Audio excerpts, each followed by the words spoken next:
7 Play Store settings are silently tracking you and draining your battery.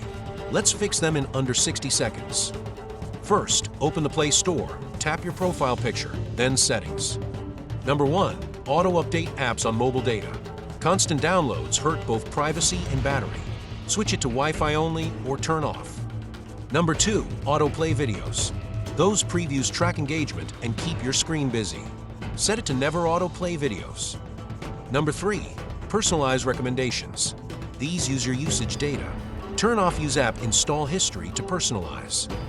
Disabling just these free already cuts background activity and data profiling for your account. Number 4. Auto updates for all devices on your account. If you rarely use a device, turn updates off for that device in Play Store settings. Number 5. Play Protect scanning too often.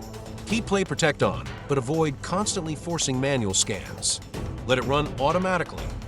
Number 6. Ads privacy settings. In the Play Store, open Ads privacy. Limit ad personalization and turn off interest-based ads where possible. Number 7. In-app review prompts from beta or unused apps. Leave betas you don't use and uninstall apps that constantly nag you. Quick recap. Adjust auto updates, autoplay, personalization, extra devices, Play Protect habits, ads privacy, and noisy apps. Tweak these 7 Play Store settings once, and your phone stays cooler, your battery lasts longer, and your data stays more private.